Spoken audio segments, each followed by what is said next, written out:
Okay. Thank you very much for that very kind introduction.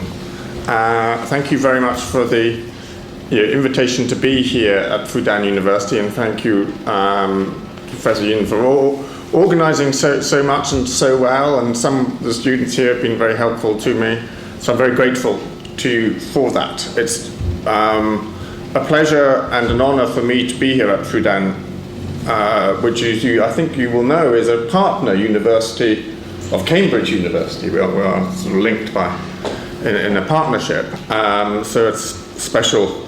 The best university in China and the best university in Britain.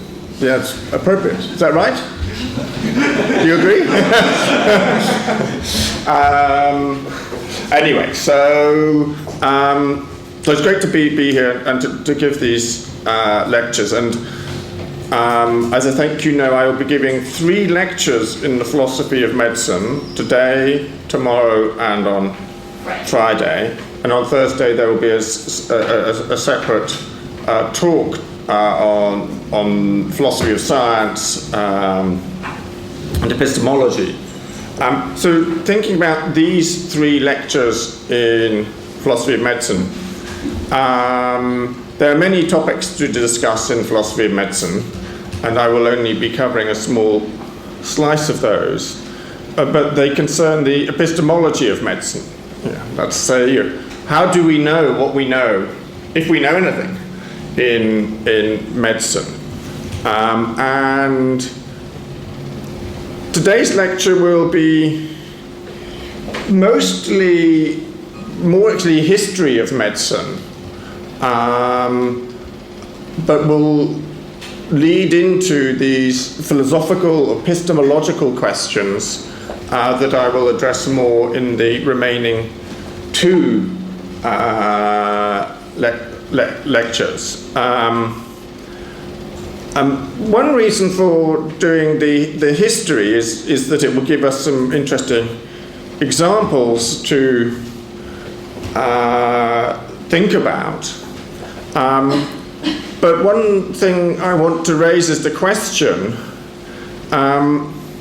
so what is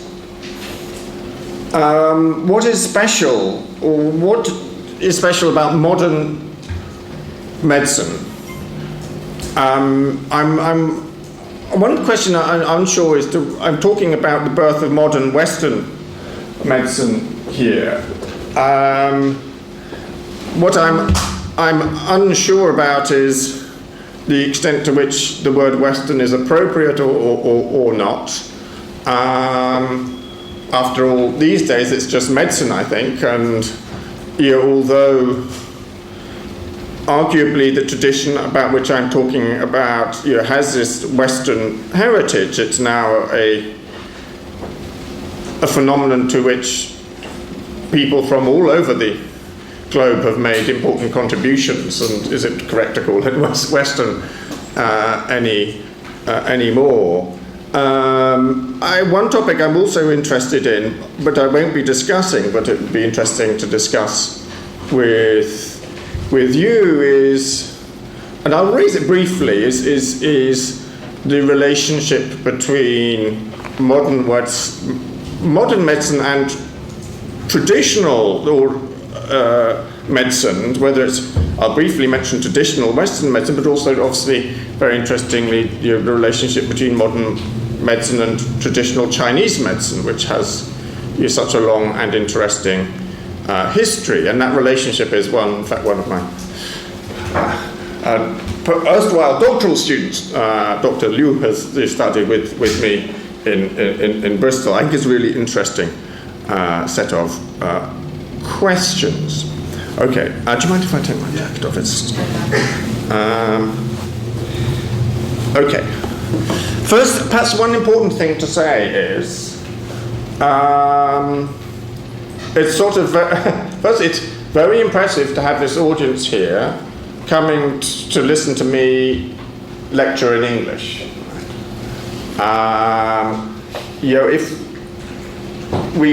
If you were to come to Britain and to lecture in Chinese, there would be some audience for you, but there would be mainly Chinese people in Britain, not. And there are some people who But yeah, so it's so very impressive. So, but what that means is, yeah, I hope you will tell me when there are things that I say that you don't understand, or I use terminology that you don't understand. Yeah, it can hardly be expected that everybody understands everything that I'm saying. And as I say to my students in Britain, you know, it's not knowing something or not understanding something is not bad. What is bad is not knowing or not understanding, but failing to ask. Not asking when you have the chance to ask. Right. If you have the chance to ask, then you can correct. You improve your knowledge or understanding. But if you say, I don't understand, but I don't want to ask, then that's a mistake. Almost always, if you have a question, someone else in the room has the same question, but doesn't want to ask. So you're doing everyone a favor. So if you have any questions as I go along, whether they are of understanding or meaning or what I'm trying to say, are not clear or whatever, or whether you think, I have an interesting philosophical question I would like to pose, I don't mind if you stop me partway through and say, please, can you, I want to say something, I want to ask a question. I don't mind if you do that while I'm talking. Okay. So what I'm trying to do is, I will give a very brief history of Western medicine. Very quickly. I mean, that's a crazy idea to try and do this, but I will do that. There are three people whose names I want to introduce to you. For some of you, if you know any history of European medicine, will know at least two of these two names possibly. Yeah, they come up in standard histories. The third name is less familiar, and I would be impressed if anybody knows that name. But I think he's actually the most important of these three, and I'll explain why I think what is important about these people. And so I want to answer this question, I want to pose this question and answer it. When did modern Western medicine begin? When did that start? But that's really not quite so important as important as the question, what is the important development that happened? What is the change that marks the beginning of what I think of as modern Western medicine?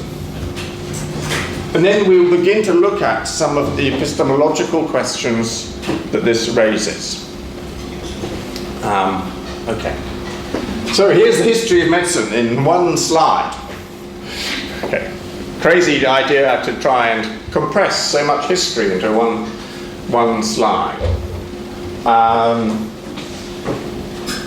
But I think people trace the history of medicine in Europe, and I think when we talk about Europe, we're talking about a region that includes the nations or the countries, the areas that border the Mediterranean as well, the Mediterranean Sea. So we include North Africa and also the Middle East, because these were areas that are all intellectually very much connected.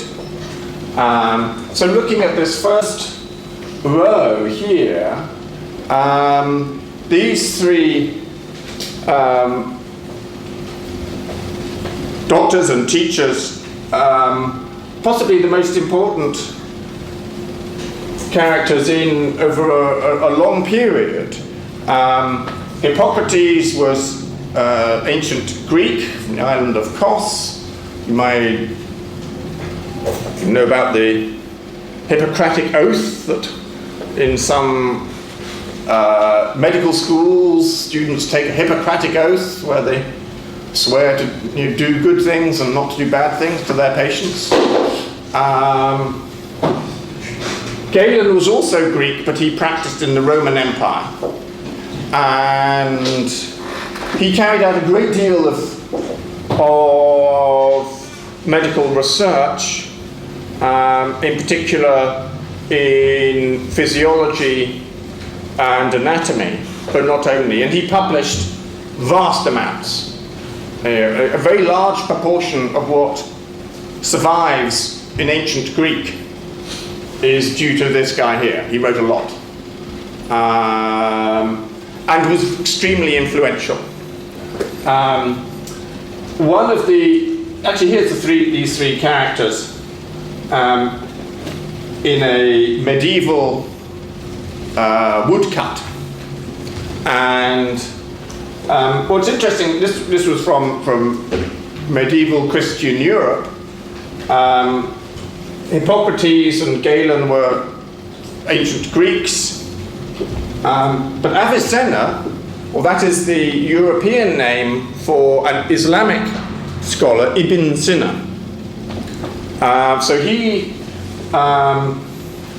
was an Islamic doctor of the 11th century who wrote in the same tradition, building on the work of Galen and Hippocrates.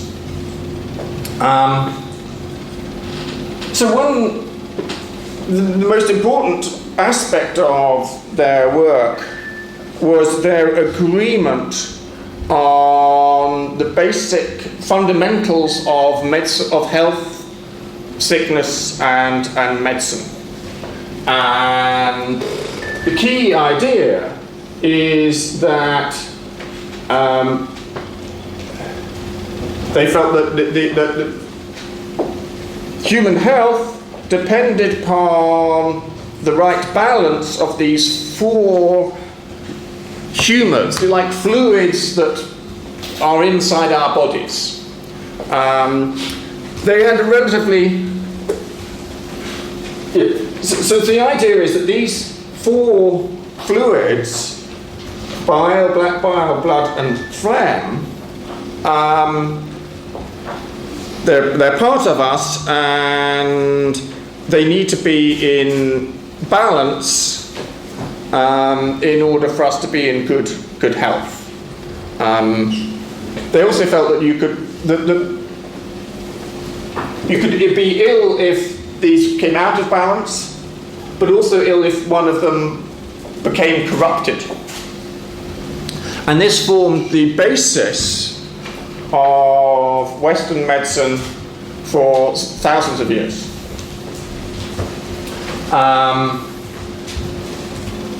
And in fact, a big cosmology was built on this idea. So there are these four humours, these four fluids. They're related to four bodily substances: blood, two kinds of bile, yellow and black bile, and phlegm. They're produced by different parts of the body. They're associated with the four elements of ancient Greek chemistry, so to speak. Various qualities they have. They are associated with certain physical bodily types and personality types. So if you had if your natural state was to have a preponderance of one of these, that would determine what kind of personality you have. Whether you are someone who is outgoing, active, extrovert, you might have that's because you've got a lot of blood in you, for example. Or if you were a little bit more introverted, then it might be because you have more of this black bile in you.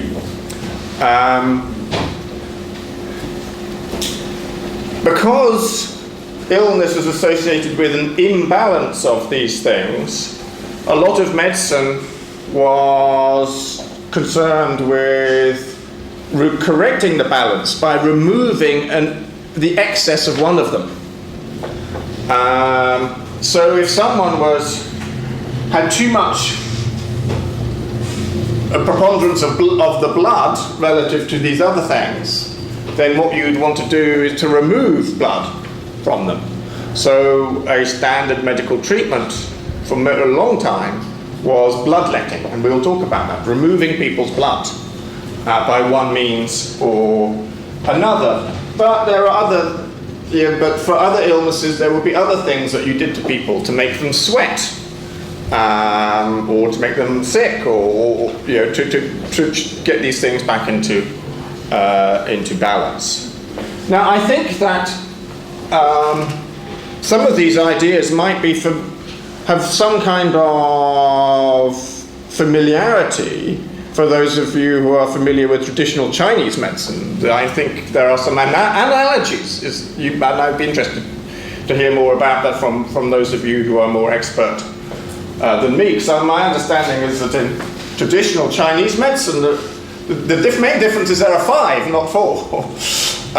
But I think that there are interesting similarities in the approaches in these two systems of medicine, traditional Chinese medicine and what I call traditional European medicine. Very similar, and that the idea of harmony or balance is important in both, and these correspondences between the elements and the parts of the body and so forth, I think these are interesting parallels. But I won't spend time talking about that. But I would be interested to learn more about this from you. So you can see that really that what I've just been talking about was the basis of European medicine, traditional European medicine, for over 2,000 years. It began to be challenged in the late Renaissance period in European history. An era when there was great changes in intellectual activity in Europe in many areas, but in particular in the sciences, and that included medicine. So two important characters here are Vesalius, who came from, the part of Europe that is now Belgium, but he spent much of his time in what is now Italy, and William Harvey, who was English. So one of the innovations that Vesalius introduced was that he, although a professor of medicine, he did his own dissections of human corpses. Previously in Europe that was done, but the professor was too important to go near the bodies. A lowly demonstrator would do this. But he said, no, I want to see for myself. And by doing his dissections himself, he discovered many errors in the work of Galen, who I mentioned before.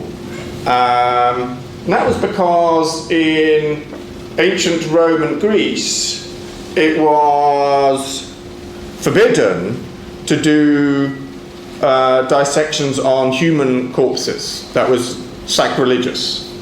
So in fact, much of his research, Galen's research, was done on apes and on other animals, and he just assumed that what he saw in these non-human animals could translate to being true in humans. But Vesalius discovered that had led to many mistakes. So he was beginning to overturn some of the errors in Galen. William Harvey made an important discovery, again a correction to Galen. In Galen's view, blood is produced in the liver and then is consumed by the other parts of the body, like the muscles. So there's constant production of blood and consumption of blood.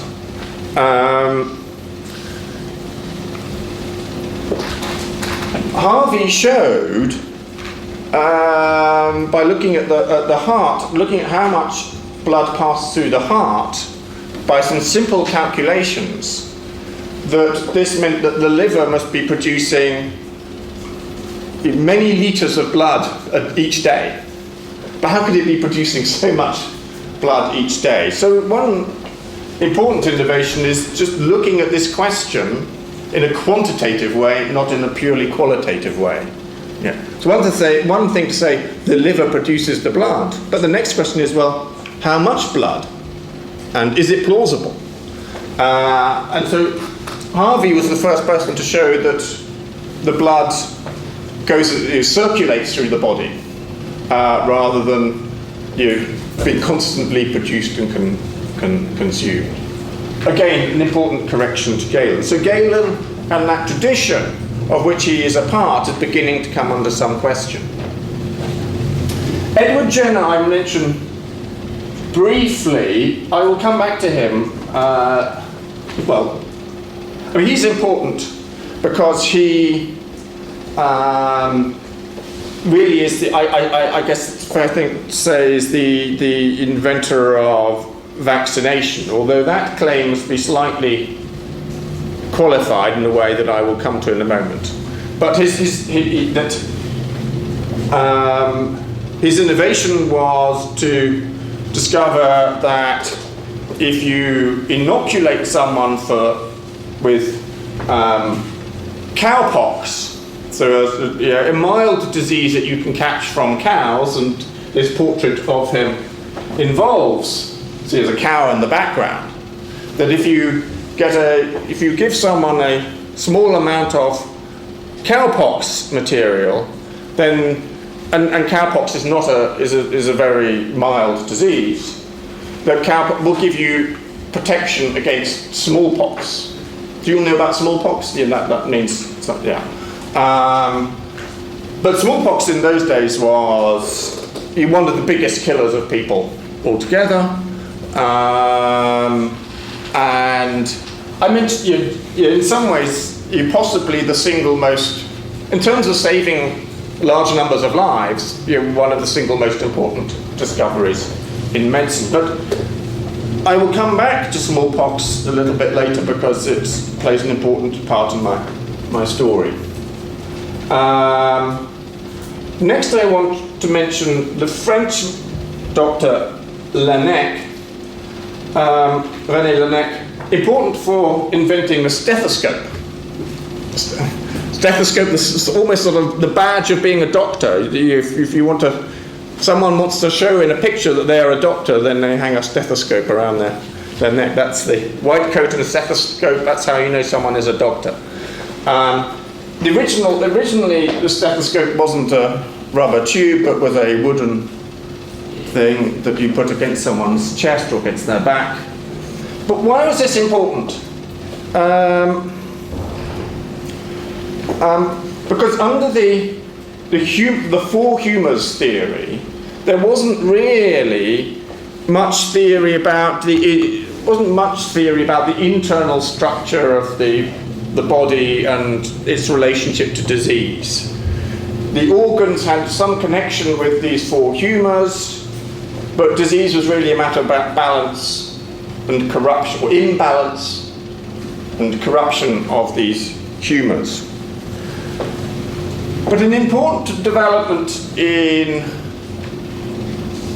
Western medicine, in particular in the 18th century, was the development throughout Europe of, I think, the first modern hospitals.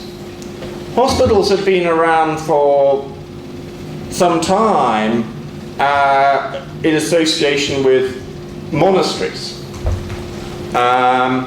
But as monasteries had been abolished or declined in influence, that left a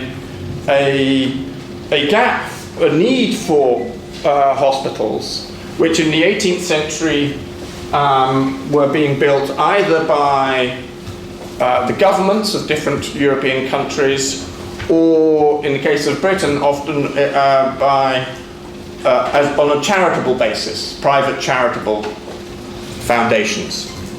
Like this place, Guy's Hospital in London, which is where I used to work when I was at, it was part of King's College London, where I used to work. So I used to work in this building. When I was a child, I used to go to this building to have my eyes looked at as a patient. But it was just one of many hospitals being built. And the importance of hospital medicine and the development of the history of medicine is this.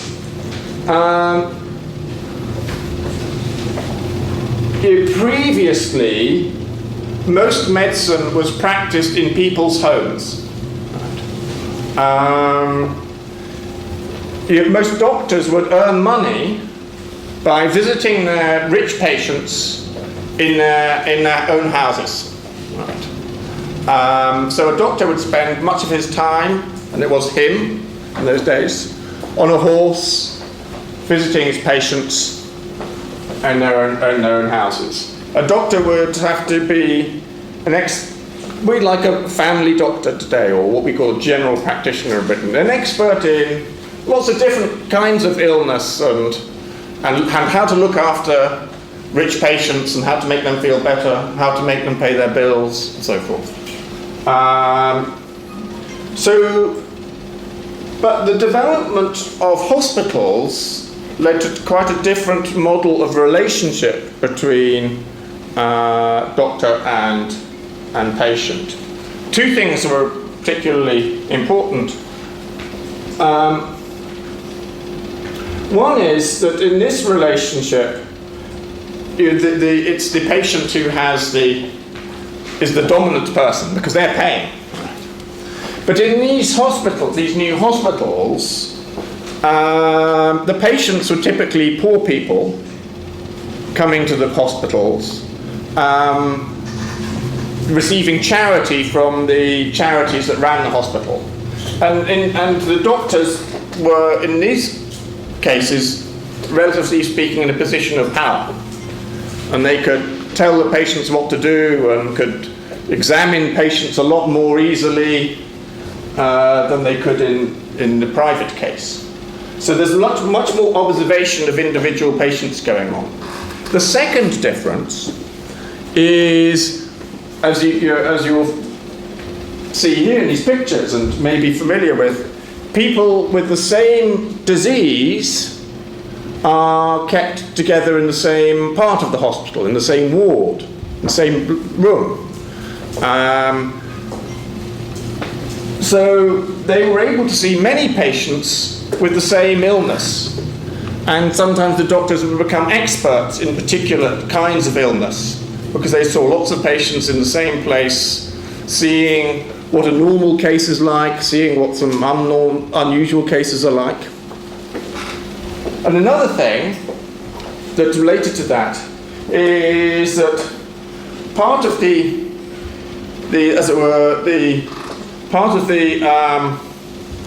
deal for these patients coming to these hospitals is that if they died while in the hospital, it was expected that the hospital could use their bodies for doctors and students, particularly students, to do examinations of their bodies, to do anatomy on their corpses. But what that meant was the doctors and students would one week see these sick patients, and then some of them would die, and then the next week they would see their corpses and then be cutting them up. And what this meant was that they were able to see a correlation between the diseases in the wards and certain lesions, certain problems, unusual features of their internal organs. So they were able to make a connection between diseases, external diseases, their symptoms externally, and specific problems that they discover on the inside. No longer could they think of disease as being the imbalance of these vague humours, but now could see there was some, that people who had, what we call dropsy, which is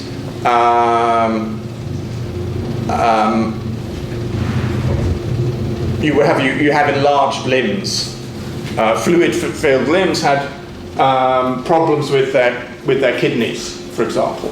You could see that there was this exact correlation, and so that was the development of what we now call pathological anatomy. Pathological anatomy, pathology, the science of disease; anatomy is the science of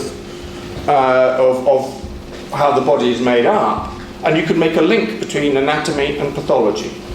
And this was most especially true, it was true all over Europe, but it was most especially true in France.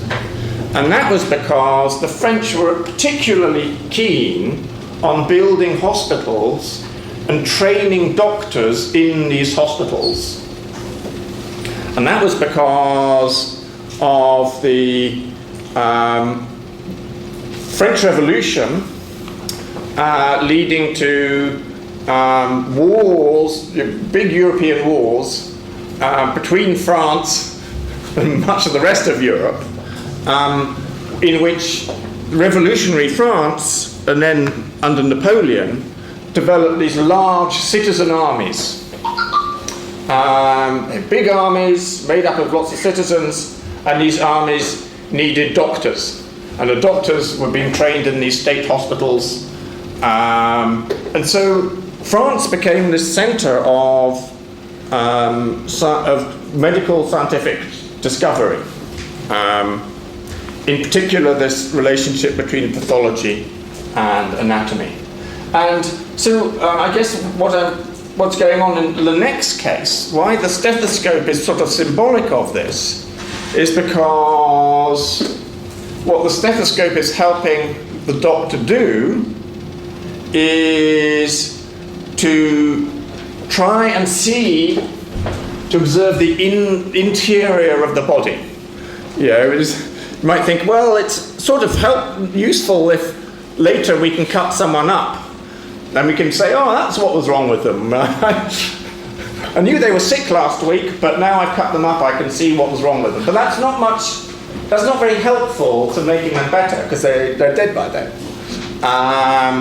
So if you can find out what's going on inside while they're still alive, then that's better. But this is a development that makes sense in the context of what I'd call pathological anatomy.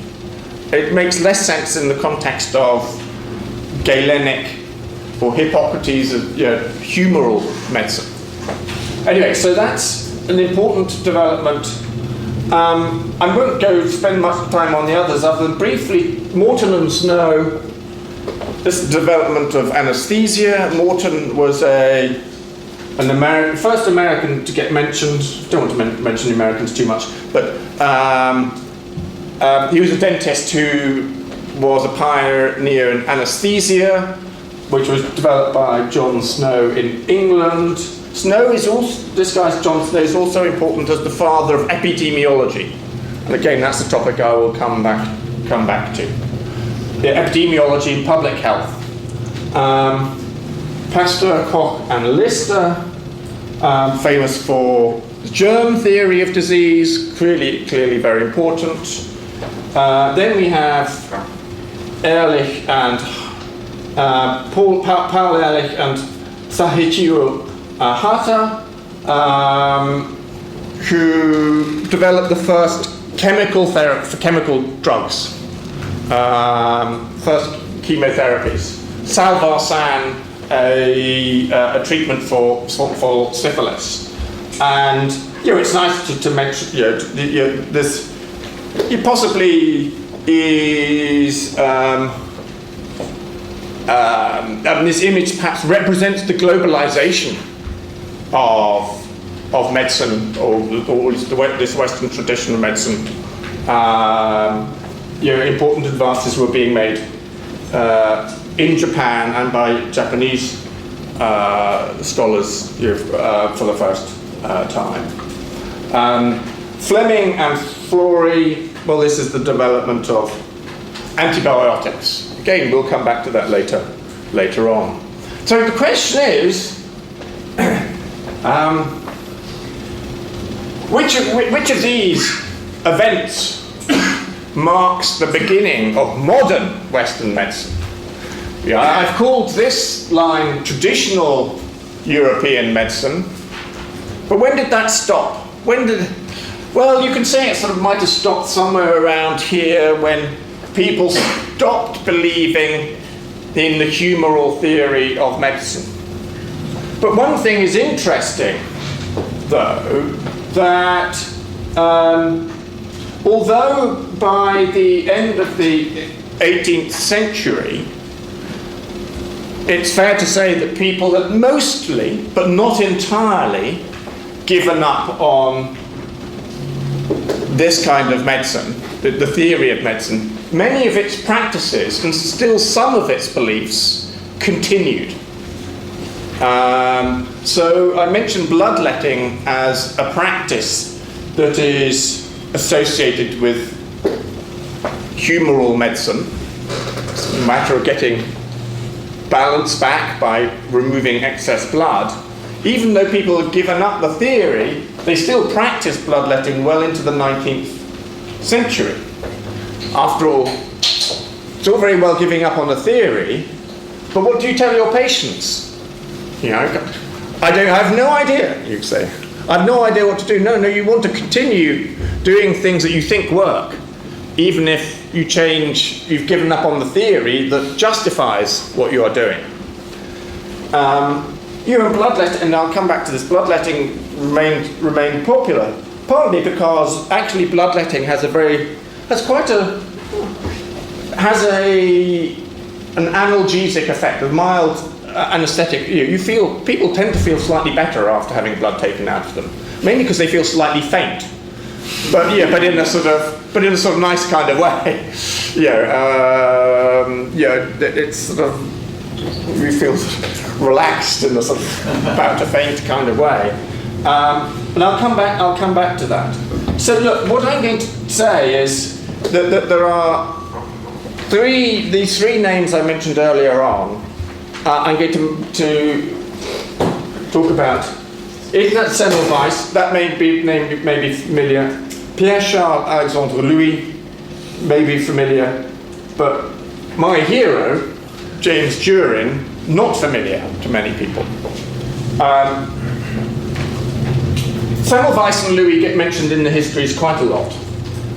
So I'll very briefly go through. Is this name familiar to anyone here? I mean, you're not medical historians, so you might not be. Okay, so Ignaz Semmelweis, he was Hungarian, Austrian.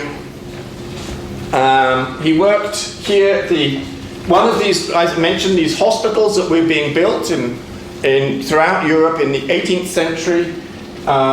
This is the Vienna General Hospital that the Austrian government built in, I think it's 1784, around there, anyway. Big hospital, lots of patients, lots of wards. We are going to be talking about the two obstetric wards. That's to say, the two wards for women giving birth. Remember, at this time, if you had any money at all, you would want to give birth at home and have a midwife or a doctor. You know what I mean by midwife?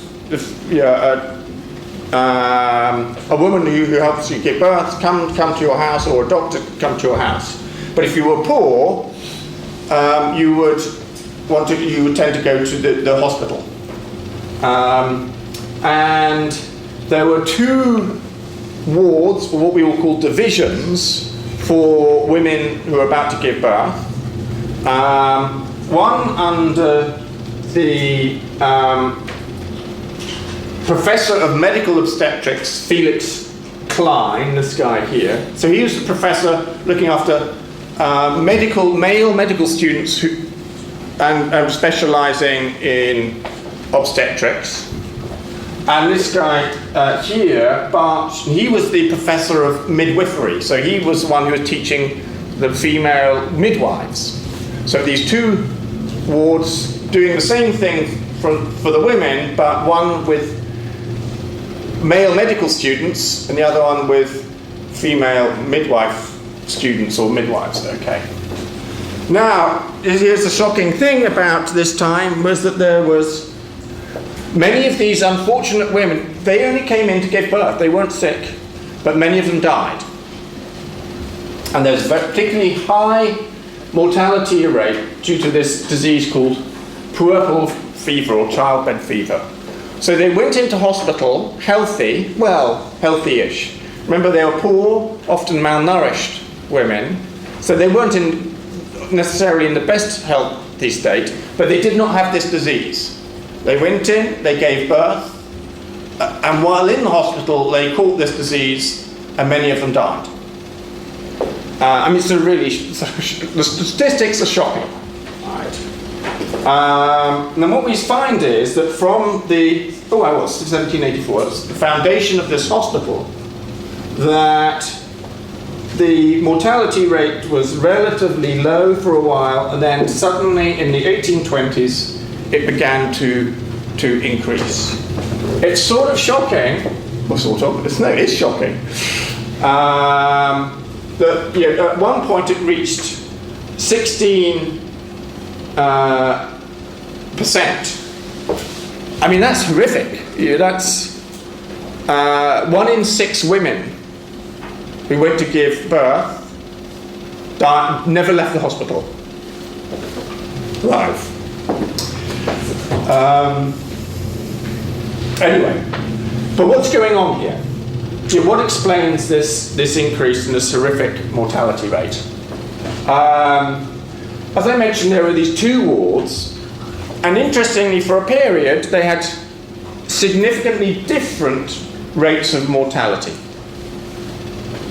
But just to say that, please take photographs, that's just fine, that's good. But I'm very happy, I will make sure that these slides are available to anybody that wants them. So if you want to save yourself the effort, then they will be available. But take photos away. I mean, perhaps you want a photo of me instead. Yeah, but which is fine. But anyway, just saying that you can get these later if you wish. So look here. So here is something interesting. So here is the mortality rate of the 2 wards. The Division 2, which was the one with the midwives, is in red, and then in yellow is the Division 1 with the male medical students. And for a while they're sort of more or less the same. But around here, around 1840, suddenly they diverge, and the ward, the division with the male medical students, seems to have a much, much higher death rate for these unfortunate women than the other ward. So there's this big difference between, and it was much more dangerous for women to go into the ward where this yellow ward, the Division 1 ward. So that was an interesting factor. So Semmelweis was a junior doctor working in these wards. In fact, he was working mainly on the wards with the medical doctors. He was junior doctor working under the Professor Felix Klein, who I mentioned. And he thought about the explanations for this high mortality, and in particular difference between the 2 wards. Yeah. Overcrowding was one explanation. Another explanation was what he called epidemic influences and climate. So another feature of the old traditional European medicine was that they thought that there was a strong relationship between your humours and your environment, and that your humours could be caused to be out of balance by environmental factors. In particular, bad air. Bad air would be... So by this time, people had largely given up on the humours theory, but they still thought that bad air could cause disease. So you know about the disease malaria, and I guess you all know how it's caused. But the word malaria in Latin or Latin languages means bad air. Mal meaning bad, aria meaning airs. So people thought that malaria was not caused by mosquitoes and parasites, but just by bad air.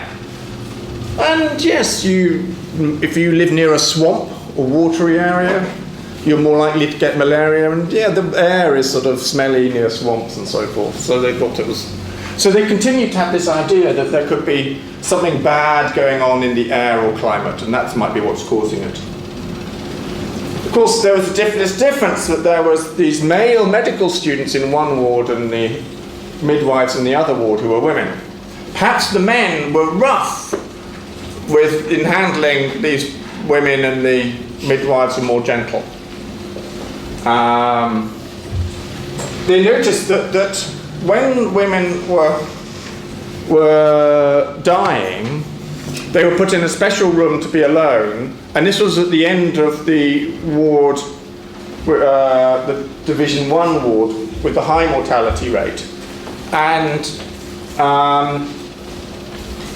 Semmelweis hypothesized that it might be a priest would have to go through the ward to reach the women who were dying to pray with them in their last moments. But perhaps the other women, seeing this happen, were sort of terrified that this would... But since he had to pass through one ward but not the other, then perhaps this was an effect on those patients, those women, but not in the other room. Apparently they delivered the women were encouraged to deliver their babies in different positions in the two wards. Perhaps that was a cause of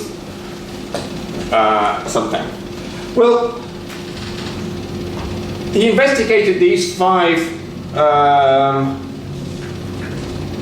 before coming to the 6th, and what turned out to be the largely correct hypothesis that we will come back to, that one of the differences between the male medical students and the female midwives was that the medical students carried out autopsies. Right. So I mentioned this pathological anatomy, that doctors and students would carry out dissections, autopsies on anatomy classes on the bodies of dead patients. But that was only done by the male medical students. The midwife and midwife students, they didn't need to do that. So they didn't do that. And Semmelweis hypothesized that had something to do with it. I'll come back to that in a moment. But But he considered all these hypotheses in turn, and he felt that the first one couldn't be right because it wouldn't explain the difference between the two wards, because they were both overcrowded. If anything, the safer division was more overcrowded, because if women could get into that ward, they preferred that one because it was safer. So it was a little bit more overcrowded, if anything. Apparently neither ward was especially crowded compared to other hospitals in Europe. They were lucky that they had one patient per bed, which was, in other hospitals, they had 2 or 3 patients in each bed, so it wasn't too bad. The climate and epidemic influences couldn't be, well, that wouldn't explain the difference either, because that was, that's a more geographic thing, and these wards were close to each other. Why would one ward be more affected by climate than the other? I mean, he looked into whether opening windows and so forth was different, but it seemed to be the same. Perhaps, well, it turns out that the midwives, well, not that they were deliberately treated the women roughly giving birth, but it just turns out that giving birth to these women was unusually difficult. That's because I said because the women going into hospitals were poor and they were malnourished, they were undernourished. And one of the effects of malnourishment is a disease which in English we call rickets, which is you can see it in people who are undernourished. Your children often have bowed legs, and the pelvis is often badly formed. And what this means is that it's just much more difficult for a woman to give birth. And she's much more likely to have a very difficult labour. And that's what, than if she'd been healthy and properly nourished. So actually the experience of giving birth for all these women, for many of them, was very rough, whoever was in charge, the men or the women. So he didn't feel that this was any real difference between the way in which they were treated. In this case, he asked the priest to take a different route so that he wouldn't pass through the ward and be seen by the women, which the priest was willing to do.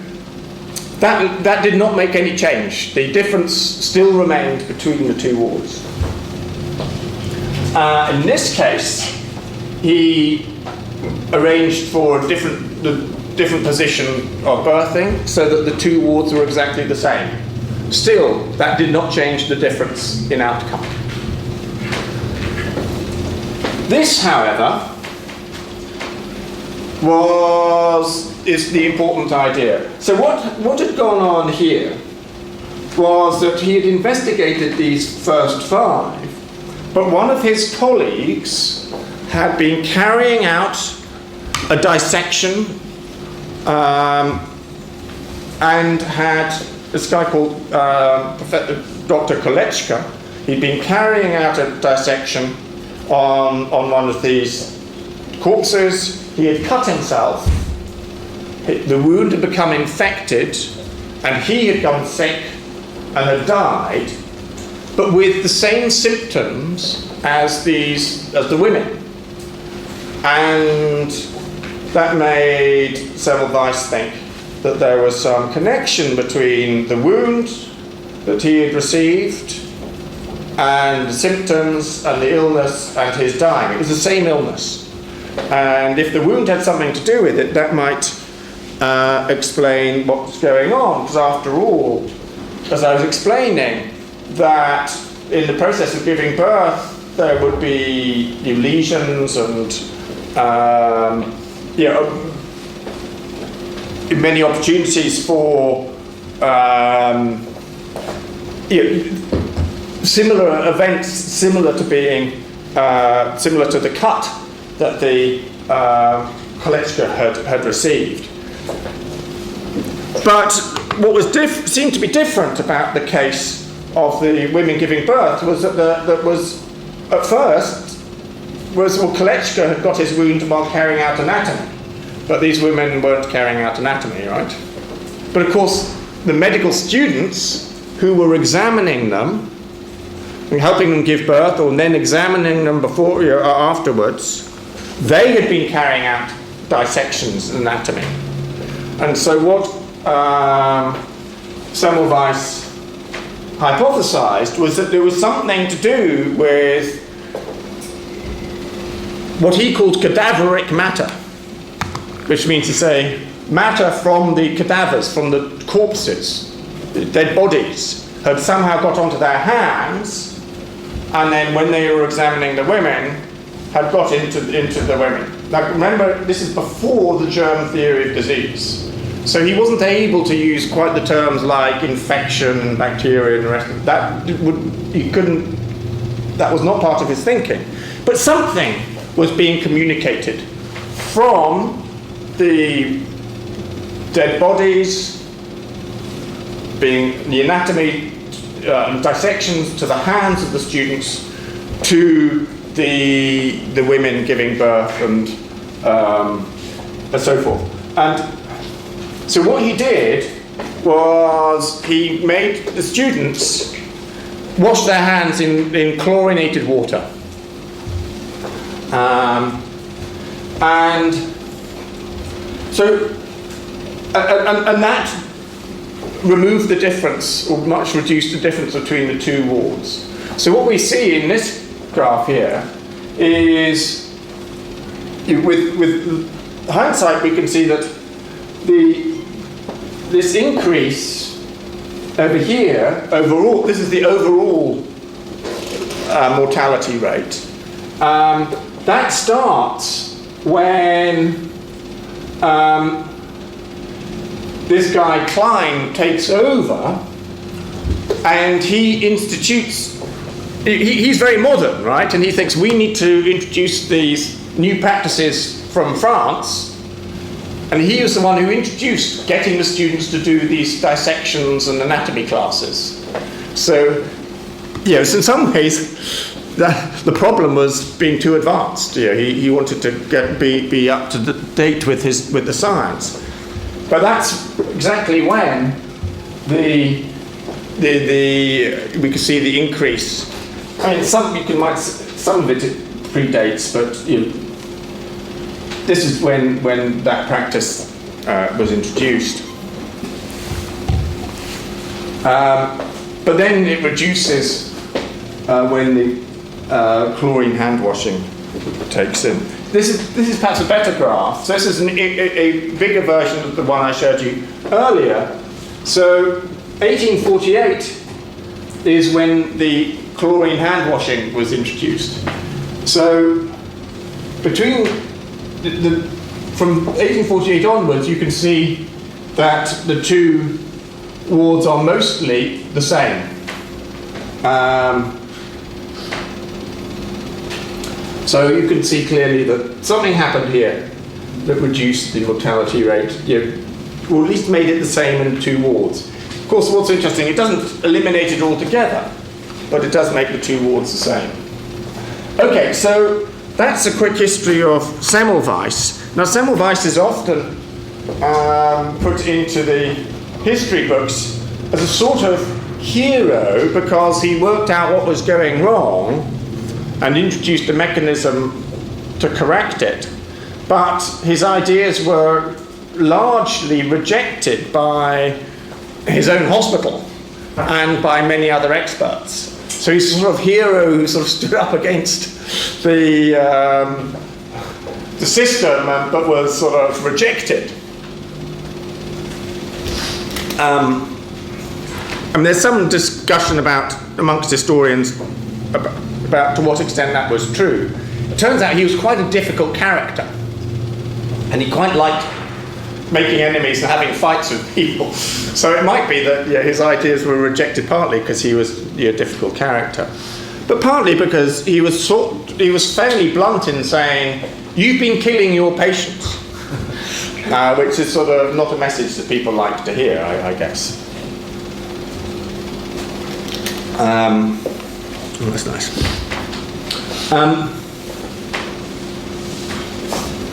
But you'll see in a moment why what I think is important about his case. I'll mention this other character first. I hope making some progress. Louis, so he was part of this French system. So he was born just before the French Revolution, and would have been started being a sort of student just after the time of Napoleon. He lived for a long time, which was part of his success.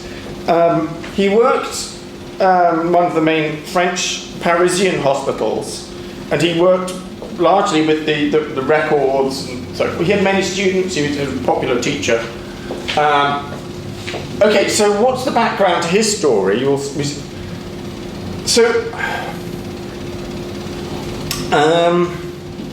I mentioned that although the traditional European medicine was going out of favour, and its humoral theory was largely history, that did not mean that all the practices associated with the theory stopped.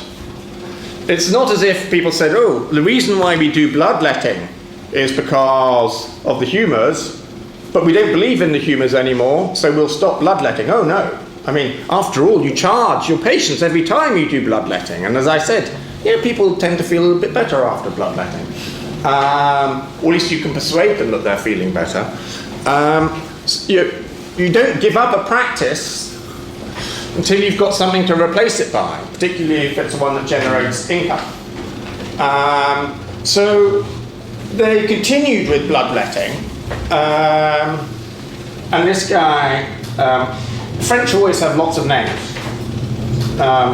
So this was Pierre Charles Alexandre Louis, and this is François Joseph Victor Bousset. He was very keen on bloodletting, and he thought that, so this is medieval or earlier bloodletting, and here's a sophisticated, it's always good to have new technology to do your bloodletting. This is highly, these are bits of technology, but leeches were popular.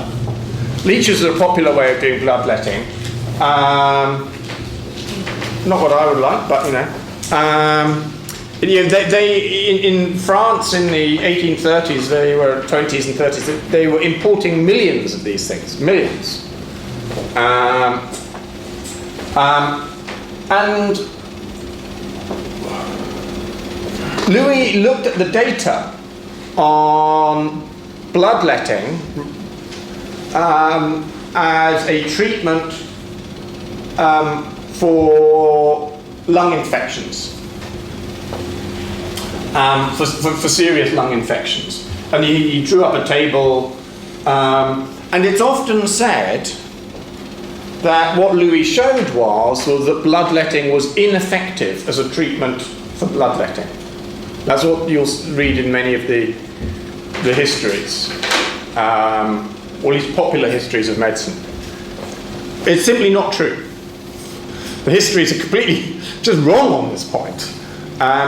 What Louis was interested in, the question he studied was not, is bloodletting a good treatment for lung infections or pneumonitis, as we call it. His question was, no, when you've got a serious case, a hospital case, is it best to treat the patient immediately or wait a few days and then treat them? Early bloodletting or late bloodletting? That was he started off from the assumption it was good to do it. So the question is when you started the treatment. Did you start it, because it's a good treatment, should you start it straight away? Or, if the patient is quite sick, should you give them a few days of sort of rest in the hospital where you can you get them into a sort of stronger state and then start treating them? That's his table. That doesn't mean anything to you. But here is the table as I presented to you. So should you bleed on the first day the patient presents in hospital, or on the 5th day? And he showed that he looked in the records. He found that those that were treated early, 41 patients, had a mortality rate of 44%. Okay, so these are seriously sick people, many of whom died. But if you treated them later, started treatment later, then their survival rate was lower. Was higher rather. The mortality rate was lower. The survival rate was higher. Interestingly, if you treated them early, the duration of the disease was shorter. Why was that? Surely shorter is better. Well, it's because it's shorter because they were dying sooner. So this is sort of misleading, right? Yeah, shorter is better if you survive, but if it's if it's shorter because you die sooner, then it's not so good. But this looks as if it shows that earlier is worse than later. So if he showed anything at all, it was that bloodletting is better done later rather than earlier, not that it's better not to do it at all, which is what the history books will tell you. Okay, I will move on from Louis, but I will come back to it a bit later. But I think you're seeing a pattern in what I'm interested in here. It has something to do with numbers. This guy, James Duren, is my hero. He was English, although his family came originally from France. He was the secretary of the Royal Society. I know you know about the Royal Society. So this is this old scientific society set up in 1660 something. It's one of the oldest, possibly the oldest scientific society, certainly in Europe, but there may be older ones in China, but certainly in Europe it's the oldest scientific society in Europe. And he was its secretary, but he was also a doctor. He was also highly an expert in mathematics and science. He was a friend of Isaac Newton. He defended Newton in a pamphlet war against Bishop Berkeley the philosopher. Remember Berkeley, philosopher? Yeah. So Berkeley criticised Newton and his mathematics, his calculus. Duren defended Newton, and in this portrait you see something that says Prink, and I think you're supposed to think he's holding a book of Newton's Principia Mathematica. So he's a doctor, he's the secretary of the Royal Society, and he's mathematically highly numerate. He's a good mathematician. Not all doctors were good mathematicians. Here is, for a change, a woman in our story. You know, women have been largely excluded from the history of medicine, but it's good to have a change. And she is important because we're going back to talking about smallpox. Now, she was, an aristocratic woman. She was married to the British ambassador to the Ottoman Empire, and so she spent a number of years in Constantinople, what is now Istanbul. And she's in this picture. She's wearing Ottoman dress, right? It's very fashionable to dress in the Ottoman style in the early 18th century in Western Europe. So she's been very fashionable. She's just come back from Constantinople, from the Ottoman Empire. And what she observed there was an interesting practice. And in fact, it's a practice that was unknown in Western Europe, except oddly enough in part of Britain, Wales, but that's very remote. But it was, I understand, it was practiced in the Ottoman Empire, but also in China. So this is an area where Western European medicine is being influenced by a practice that is common to the Ottoman Empire and to China. And that was the practice of inoculating children with small amounts of smallpox material from someone who had smallpox. So, scratching, well, it was done in different ways in different countries, but scratching a bit of skin somehow or other and then putting some smallpox material into the skin of the child with the intention of giving the child a mild case of smallpox. Of course, this is a deadly disease, but if you could give it under controlled circumstances, then hopefully they would have only a mild case, and then they would be resistant to that disease for the rest of their lives, or at least for a long time. In different countries it was done in different ways, but I believe this was done in China. It had been done for a long time in China. So it was just something was, and in the Ottoman Empire, and this was something that was being introduced to Western Europe by her. Because she was an aristocratic woman and well connected, she persuaded the British royal family to do this to their children. They started with the girls, and then they moved on to the boys.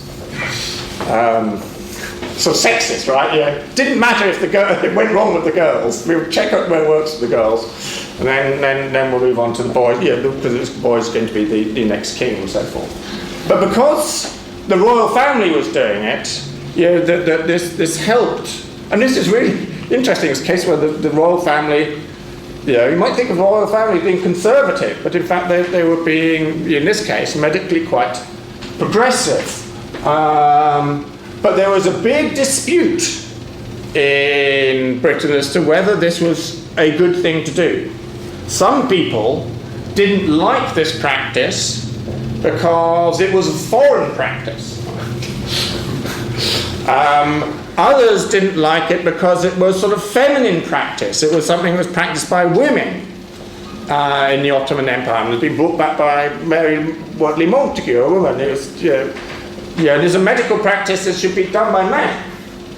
Other people didn't like it because it was interfering with the will of God. So a lot of people didn't like it.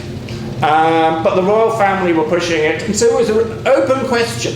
Should we do this or not do this? And you could sort of see, forgetting those reasons, why people might be a bit scared of it, right? Deliberately giving your own children a deadly disease could be dangerous, right? So a doctor in the north of England decided to look into this, and he wrote this, I think it's John Nettleton, wrote to James Durin a letter in 1723 about this question. So as to this latter proposition, that the ingrafted smallpox, so the deliberately given cases, the inoculated cases of smallpox given to a child, is whether it's far less dangerous than the natural smallpox, just going around and then getting smallpox, like that. The truth of this, I suppose, can only be found by making a comparison, as far as our experience will extend. Okay, so that's really, he wants to make a comparison.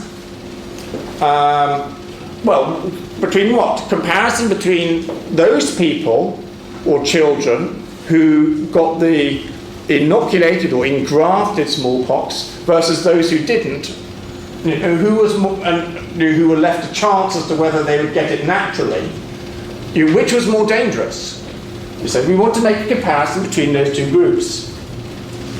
And then he goes on to say in this letter, I am very sensible, I am very aware that you will require a great number of observations before you can draw any certain conclusions. Okay, so this is in 1723. So these two key ideas, making a comparison and a large number of observations, quantifying what you're doing.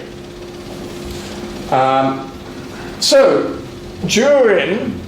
after receiving this letter, said, look, I can take up this cause, because as Secretary of the Royal Society, I am well connected. My job is to write to people and be written to. I am the one receiving information from around the country.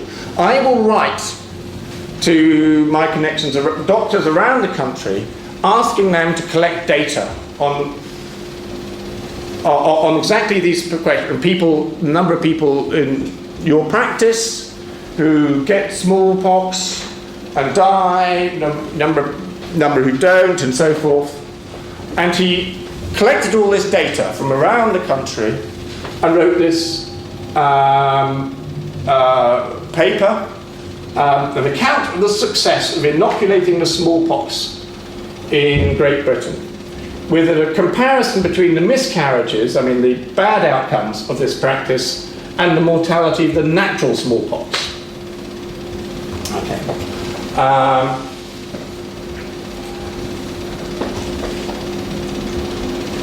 And so his question was whether the hazard, that's the chance, the probability, whether the chance of inoculation, the hazard, the risk, the risk is probably a better word, the risk of death from inoculation, deliberate inoculation, is considerably less than the risk of dying from natural smallpox.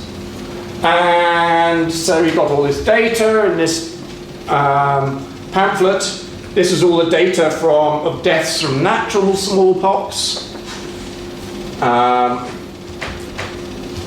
And then he recorded the deaths of the children who'd been deliberately given the smallpox. And so this is his table about the number of people who've been inoculated, whether they successfully got the smallpox that way, whether there were some sort of intermediate cases it was not clear whether they had smallpox or had failed to get smallpox, and then most importantly, how many of those had died. From which you can calculate the chance of the chance of dying if the child is inoculated in this way. And he concluded from all this data that the chance of getting natural smallpox and dying from it over this period was 1 in 14. Right, so 1 in 14 people in the general population was dying from natural smallpox. That's quite a large proportion. And it could be epidemic, so sometimes it could be much higher than that. But this year, that's a standard number. And if you got the smallpox, your chance of actually dying was 1 in 6. The chance of dying from the smallpox inoculation, a deliberate one, was about 1 in 53. So clearly, your chance, that's better than that. So this is the final comparison table is that we get, was it 1 in 14 now? And this is 1 in, yes. Yeah, this is why the number is slightly different. He did a number of things in this pamphlet. Lots of great innovations, one of which is what we might call open science. So look, here's a description of some of the cases, you might decide whether this was a smallpox, where it came from, and if you decide it is a genuine case, then this is the number you use. If you decide it's not a genuine case, this is the number you can use. It's like saying, I'm giving you all my data, and you can make use of that data the way you think fit. He kept collecting the data and then republishing the tables each year as he got more and more data. And then one of his colleagues, this guy called Johannes Scheusser,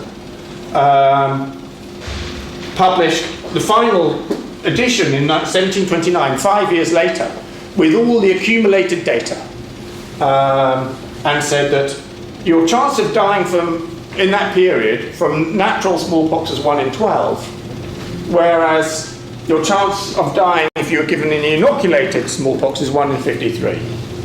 Yeah. And these are large numbers, right? We're talking, well, of natural smallpox, some 22,000 cases and almost 900 cases of inoculated smallpox. So we're talking decent numbers here. And I think that you can conclude, without doing any fancy statistics, that's a pretty good choice. Okay. I mean, the reason why I think Durin is great is this is far more data, far more sophisticated use of that data than you get in Louis. I mean, way more sophisticated than Louis, even though Louis is 100 years later. He gets all the credit for introducing numerical methods, the méthode numérique in French, to medicine. But it had been done on a much bigger scale 100 years before by Durin.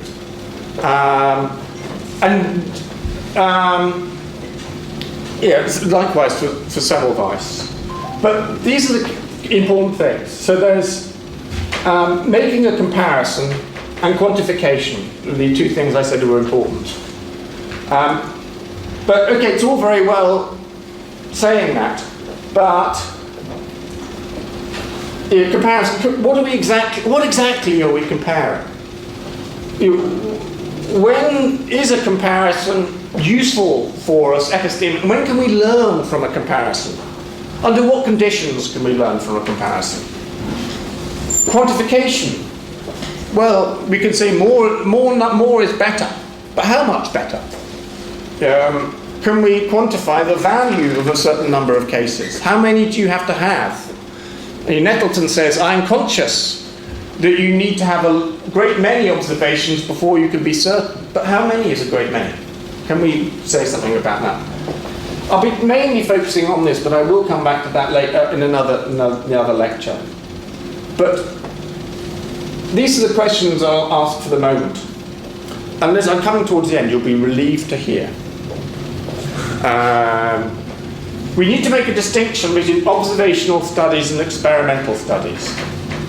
What do I mean by that? That observational studies are those that merely collect data, whereas an experimental study involves some intervention on the subject. So if you're carrying out an observational study, you won't be doing anything to your patients. You won't be interacting with your patients or their environment or anything like that. Whereas an experimental study is that you might do something to your patients. Whether that's give them a pill, experimental drug or vaccine, or in Semmelweis's cases, Semmelweis did a bit of both, right? So Semmelweis, his conclusions regarding overcrowding, climate, this rough examination, those are all by observation. He didn't change anything. He just said, no, I don't think it could be overcrowding because it's about the same in the two wards. The climate is the same in two wards. The airflow is similar in both places. These are all observations that he made. But when he asked the priest to move, so that he didn't go through past the patients, that was an intervention. So it was an experiment. Did that make a difference? He said he saw that it didn't. He asked the women, the women to give birth in a different position. See, that was an experiment, an experimental intervention, making something different. Getting the students to wash their hands, that was an experimental, because it was an intervention in the circumstances. So that's the difference between observational and experimental study. Durin's study and Louis' studies, these are both observational studies. Durin was only collecting data from doctors around the country. Louis, likewise, was only using data that he had been able to get from the hospital records, in which he was in charge of those records, so it was easy for him to do that.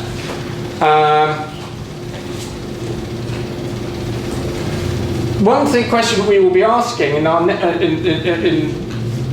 I think the third lecture is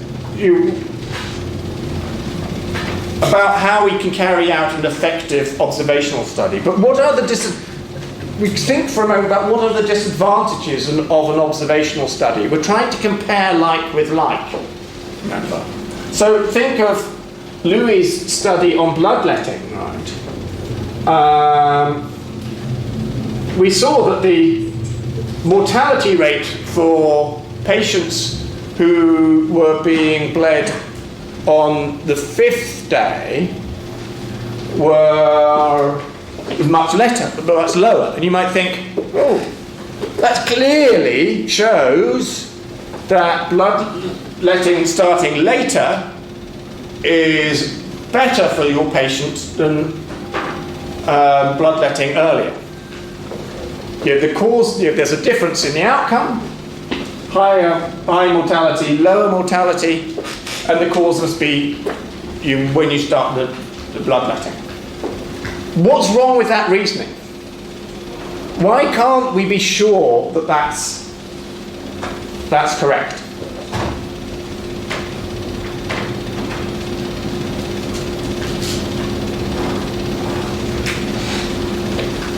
Because what Louis is doing is making a comparison between these two groups. The groups with early bloodletting and the group with late bloodletting. And he's noticing there's a difference between them in the outcome.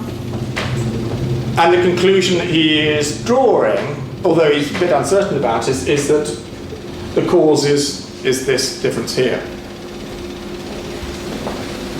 But must that be correct? Did someone say that? No. No. Carol, do you want to say more? It's not randomly selected. Not randomly selected, that's right. So Louis did not select these two groups. He's just taken whatever he sees. They've not been randomly selected. And since they're not randomly selected, we don't know quite how they were selected. And it might well be that the means by which they were selected has something to do with their mortality rate. For example, I don't know that this is the case, but from all we know looking at this table, you could hypothesize the following. Perhaps when the patients come into the hospital, those who get treated first are the ones who are most seriously ill, right? Your priority, right? If you're really sick, we prioritize you and bleed you first. If you're sick but not so badly sick, we'll put you to the end of the queue, right? But then, it would be hardly surprising if you'd have a higher mortality rate in the first group, because they're the ones who are the most sick, right? And they're most likely. It's like sometimes you find that the most expert surgeons have more of their patients die than the less expert surgeons. Why is that? Why could the best surgeon have higher mortality rate than the ordinary surgeon? Why? Well, if you're a doctor and you have a patient and you are referring your patient to the hospital, who will get the most difficult cases? The most complex ones, the most difficult ones? Oh, the expert surgeon will get the most difficult ones, right? And she or he, may find, just because they're the most difficult cases, more of them will die. Of course, if the average surgeon had been treating those difficult cases, even more of them would have died, right? So, but the expert is doing better than anyone. But the same thing could be going on here. So observational studies are particularly difficult to be confident that you are drawing the correct conclusion from the data.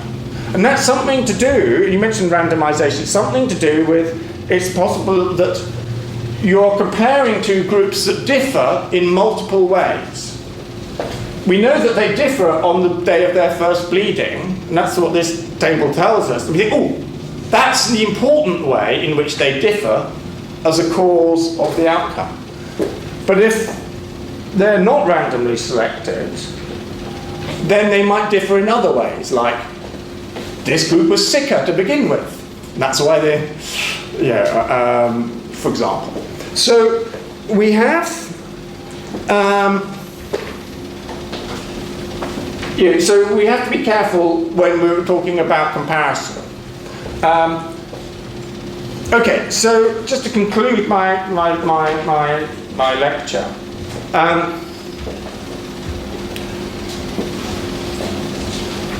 when did modern Western medicine begin? So I gave you that history of Western medicine, which has taken far too long. I apologise for taking so long. And there were lots of important moments. And some of them you can regard as particularly important. But what seems to me to be important is not that there was some special medical discovery or new treatment, new kind of drug, or anything like that. It's not a particular scientific or medical discovery or treatment, but rather this other thing. So when I'm talking about Semmelweis and Louis and Duren, it's not because I'm interested in puerperal fever or because I think that bloodletting is particularly important or bad, or even because I'm particularly interested in smallpox. What's important about all of them, and most especially Duren, because he did this better than the others, was thinking about the following question. How can we distinguish what works from what doesn't work? And that seems to me to be the important thing about what happened at some point, I think in the early 18th century, where it started in the history of modern Western medicine, is not a new theory of disease and illness, but a new way of discovering or thinking about what works. What new techniques should we introduce? Can we decide whether some new idea about how to do medicine, whether it is an effective idea, whether it's a safe idea? So it's not a scientific discovery, but a meta-scientific development. And that was the development was beginning of the process of finding a reliable means of deciding which medical interventions are effective and safe. And so I think 1724 is, so we can pin it down to a particular year. But that's not the important thing. So the epistemological questions, how can we tell whether medical practice is effective and safe? I say effective and safe because remember, the Duren study was mainly about safety, or relative safety. But remember, safety and effectiveness are sort of the same thing, because what you're interested in is what is the cause of some outcome, whether that's a benefit, an effective medicine making someone better, or possible harm, whether it's safe or not. But you're interested in causation here. So really what we're interested in is, in medicine, how can we tell whether something we do causes a particular outcome, whether that's an improvement in health or safety, or under what conditions does a comparison give us information about those things? This is the question that we were concluding with just then. What I haven't yet addressed, and we'll talk about next time, is what numbers do we require to make a reasonable inference about safety and efficacy? Right, okay, I think that's the... Oh yes, I'm talking about the epistemological differences between observational and experimental studies. I think that's going to be the difference between what I talk about tomorrow and on Friday, and also about what are the practical differences between those. And there's a sense in which there's a trade-off between the epistemology and the practical needs of these two ways of doing things. That's it, really. That's. I've gone on for far too long. I apologise. You've got, but I'll stop now.